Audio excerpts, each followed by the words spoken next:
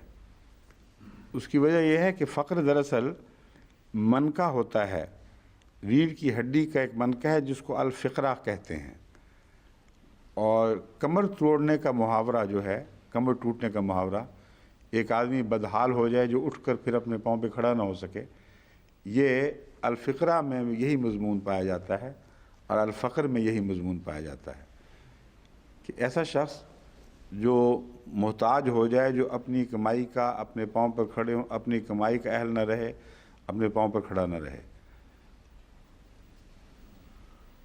حضرت موسیٰ علیہ السلام کی وہ دعا بھی ایک بیٹھی حالت میں ہے، رب انی لما انزلت الی من خیر فقیر، کہ میں تو فقیر ہوں ہر اس چیز کا جو تو مجھے عطا کر دے اور جو تیرے نزدیک مجھے اس کی ضرورت ہو۔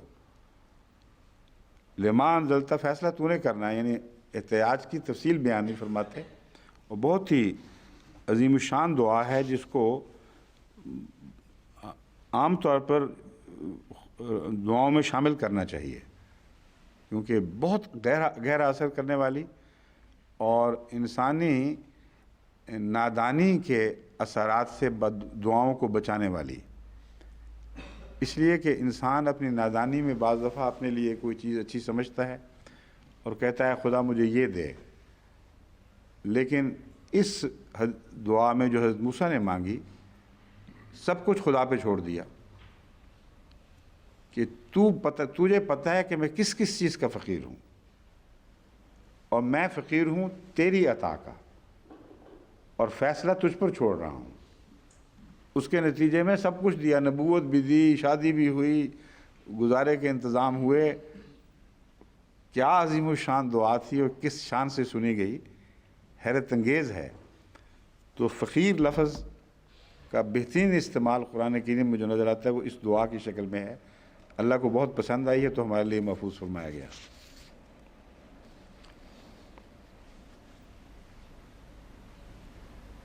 فقیر اس گڑھے کو بھی کہتے ہیں جس میں کھجور کا پودا لگایا جاتا ہے، اسی طرح کنویں نیز ہر گڑھے کو جس میں پانی بھر جاتا ہو فقیر کہتے ہیں۔ وہ فقیر اس لیے کہ جس کے پاس کچھ نہ ہو وہ سب سے نچلی حالت میں ہوتا ہے، اور وہ زمین کا حصہ جو سب سے نیچی حالت میں ہو اس کی طرف پانی بہہ کر جاتا ہے۔ تو مراد یہ ہے کہ زمین بھی وہ فقیر ہے جو دوسری زمینوں کے فیض کی محتاج ہے، اوپر کی زمینوں سے پانی بہہ کر اس تک پہنچے تو اس کی سیرابی ہوتی ہے، اور انسان بھی اگر اس حالت میں ہو کہ لوگوں کا فیض بہہ کر اس تک پہنچے تو اسے بھی فقیر کہا جاتا ہے۔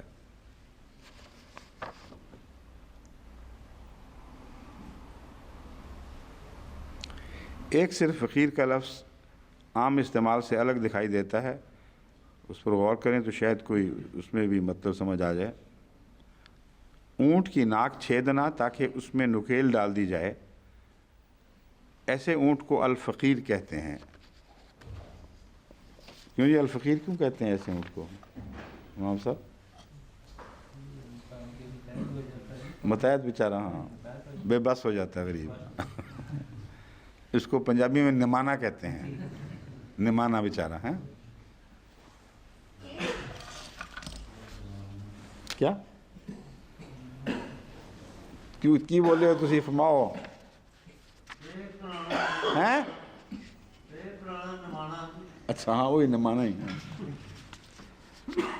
فقر یستعمل علی اربعۃ اوجہ، کہتے ہیں 4 حالتوں پر لفظ فقر بولا جاتا ہے، کوئی ایسی خاص بات نہیں، ساری حالتیں جو ہیں وہ معروف عام روزمرہ کی معلوم حالتیں ہی ہیں۔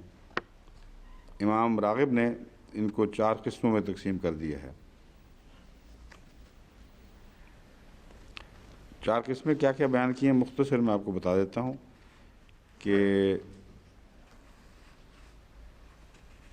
ایک فقر ہے جو تمام موجودات کے لیے کہتے ہیں عام ہے، یا ایھا الناس انتم الفقراء الی اللہ، ہے کہ اے لوگو خدا تمہارا محتاج نہیں ہے، تم محتاج ہو۔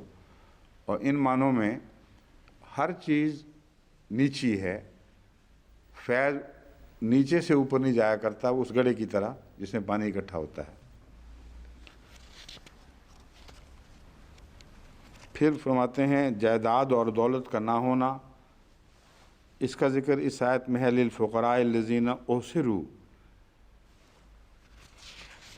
کہ کچھ بھی نہ رہے پاس، اور یہاں جو اوسرو ہے اس سے مراد دراصل خدا کی خاطر رک گئے ہیں کمانے سے، یعنی یا وہ روک دیے گئے ہیں کمائی سے، یا غیر معمولی دین کی محبت نے انہیں فقیر بنا دیا ہے۔ مانگنے والا مفہوم نہیں ہے کہیں بھی، غربت کی انتہا کا مفہوم ہے، اس میں اصحاب الصفہ آ جاتے ہیں۔ بعض ان میں سے اس لیے بھی باہر نہیں جاتے تھے کہ رسول اللہ صلی اللہ علیہ وسلم کی باتیں سننے کا شوق تھا کہ کوئی رہ نہ جائیں، تو یہ اوسرو میں وہ بھی شامل ہیں، وہ بھی ہیں جن کو غیروں نے گھیر رکھا ہے اور ان کو کمانے نہیں دیتے، اور ایسے اوسرو کے دائرے میں پاکستان میں بہت احمدی آ جاتے ہیں، جن کے رزق چھین لیے گئے، جن سے آگے ان کی کمائی کے ذریعے ذریعوں کے رستوں میں روکیں ڈال دی گئیں، تو اوسرو کا مضمون ان کے اوپر بھی اطلاق پاتا ہے۔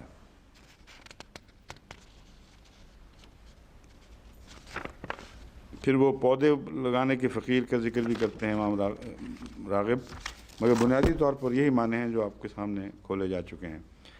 الحریق، ذوقوا عذاب الحریق، آگ کا عذاب چکھو۔ حرقا و احرقا کا مطلب ہوتا ہے جلایا۔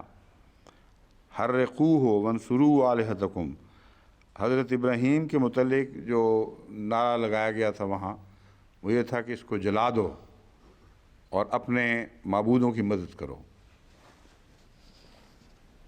اگر باب افتعال میں لیا پڑھا جائے تو افتعالہ کا مطلب ہوتا ہے کسی چیز کو اپنے اوپر جاری کیا۔ احترقہ، جل گیا، تو جو جل جائے اس کے لیے احترقہ، جو جلائے اس کے لیے حرقہ یا احرقہ، یہ لفظ استعمال ہوتے ہیں۔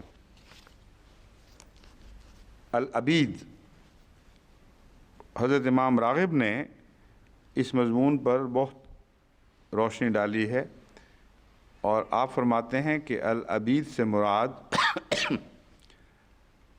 وہ بندے ہیں خدا انسان، وہ انسان عام انسان مراد ہیں، اور جہاں عبادت کرنے والوں کا ذکر ہو وہاں عباد کا لفظ استعمال ہوتا ہے جمع کے لیے، اور عبید اور عباد دونوں جمعوں میں یہ فرق ہے کہ عبید عام انسان کے لیے استعمال ہوتا ہے جو عبد ہے، لیکن عبادت گزار کے لیے نہیں۔ عبادت گزار کے لیے جو جمع ہے وہ عباد ہے۔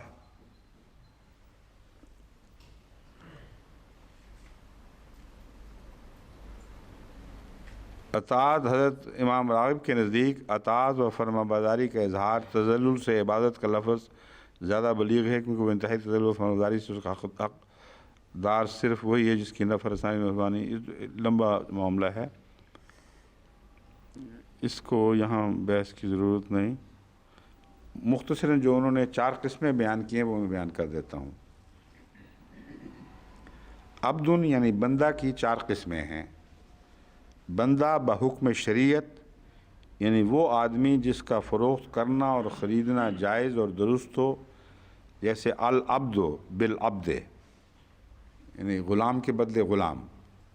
قرآن کریم نے جو یہ مضمون بیان فرمایا، کہتے ہیں ایک تو عبد کی وہ قسم ہے جو شرعاً جائز قرار پاتی ہے، اور ان شرائط کے مطابق جو قرآن میں مذکور ہیں ایک شخص کو کسی دوسرے کا غلام بنایا جاتا ہے۔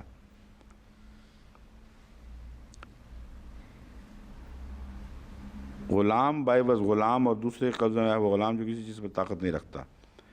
عبد الایجاد، یعنی کوئی شخص کسی کی ایجاد کی وجہ سے بندہ کہلائے، اس میں وہ تمام مخلوقات کو لے آتے ہیں۔ امام راغب کہتے ہیں اللہ نے پیدا کیا، جس نے پیدا کیا وہ اس کا ہے، اس لیے عبد کا مفہوم تمام پیدا کردہ چیزوں پر اور خصوصاً انسان پر جو ذی شعور ہے، یہ خدا تعالیٰ کے تخلیق کے نتیجے میں اس پر چسپاں ہوتا ہے۔ ان کل من فی السماوات والارض الا آتی الرحمن عبدا، ہر چیز جو آسمانوں اور زمین میں ہے وہ ہر ایک ان میں سے رحمان خدا کے حضور عبد کے طور پر حاضر ہوگی، یعنی اس کی پیدا کردہ مخلوق کے طور پر حاضر ہوگی۔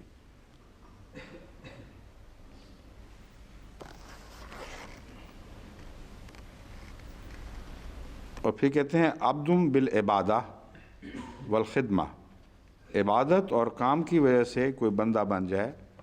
اس لحاظ سے لوگ دو قسم کے ہیں، خالص مخلص اللہ کا بندہ، اور ہمیں اس کے قول سے مقصود ہے جیسا کہ فرمایا فَاذْكُرْ عَبْدَنَا ایوب اِنَّهُ كَانَ عَبْدًا شَكُورًا، کہ میرے بندے ایوب کو یا ہمارے بندے ایوب کو یاد کرو، اِنَّهُ كَانَ عَبْدًا شَكُورًا، یقیناً وہ بہت ہی شکر گزار بندہ تھا۔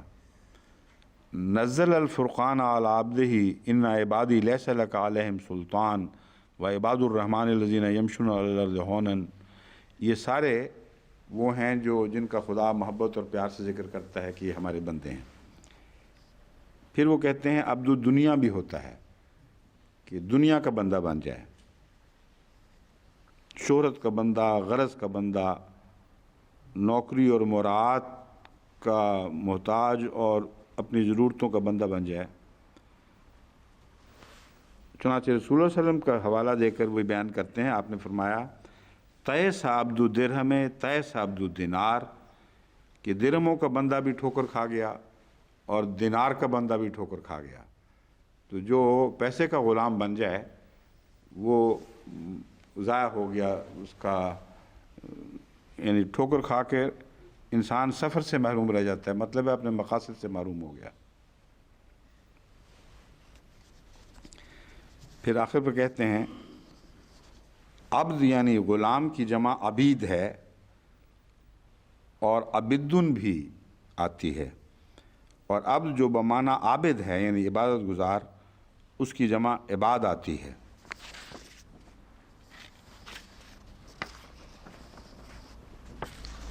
عبد کا جہاں تک استعمال ہے اس میں عبد الشمس و عبد اللات وغیرہ نام بھی مشرکانہ عربوں میں پائے جاتے تھے، اور اونٹ کے لیے جب وہ تارکول سے لتھڑا ہوا ہو اس کے لیے بعیر معبد کا لفظ بھی استعمال ہوتا ہے۔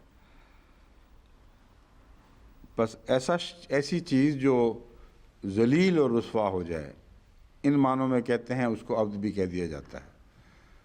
اونٹ کو تارکول اس وقت لگاتے تھے جب خارش کا مارا ہوا بہت برا حال ہو جائے اور خارش اس کی ہٹتی نہیں تھی، کیڑے پڑ جاتے تھے، تو اس وقت تارکول لگایا کرتے تھے۔ یہ ہمارے ملک میں بھی رواج ہے، کتوں وغیرہ کے جب سونڈیاں پڑتی ہیں کانوں میں تو تارکول گھسیٹ دیتے ہیں اس میں، اس سے وہ سونڈیاں مر جاتی ہیں۔ تو وہ جو حالت ہے تارکول سارے جسم میں مری ہوئی، وہ کہتے ہیں یہ بھی اس ایسے کو عبد کہتے ہیں، ایسے اونٹ کو کہ معبد ہے جو بالکل ہی اس کو غلام در غلام بنا دیا گیا ہے۔ اور انہی معنوں میں عبدت بنی اسرائیل، حضرت موسیٰ نے فرعون کو جواب دیا تھا کہ تم یہ احسان مجھ پہ جتا رہے ہو کہ تم نے بنی اسرائیل کو جو میری قوم ہے ان کو ذلیل اور رسوا کر دیا۔ عبدت مانے ان کے تمام حقوق چھین لیے اور ان کو بے کس کر دیا۔ بس عبدن کا لفظ جب عام غلاموں کے معنوں میں یا انسانوں کے معنوں میں استعمال ہو تو اس کی جمع عبید آتی ہے۔ اس آیت میں لفظ عبید ہی استعمال ہوا ہے۔ مفسرین نے کہا ہے کہ سنکتبو کا کام ظاہری ہوگا، لیکن بعض مفسرین نے کہا ہے کہ، اور صاحب کشاف یہ لکھتے ہیں کہ اس سے مراد محض کسی بات کو محفوظ رکھنا اور بھلانا نہ، اس کے لیے بھی لفظ کتاب استعمال ہوتا ہے۔ یہ بحث بہت اٹھائی گئی ہے اور دو گروہوں میں لوگ بٹ گئے ہیں کہ قرآن کریم میں جو اللہ تعالیٰ فرماتا ہے سنکتب ہو، تو اس سے کیا مراد ہے۔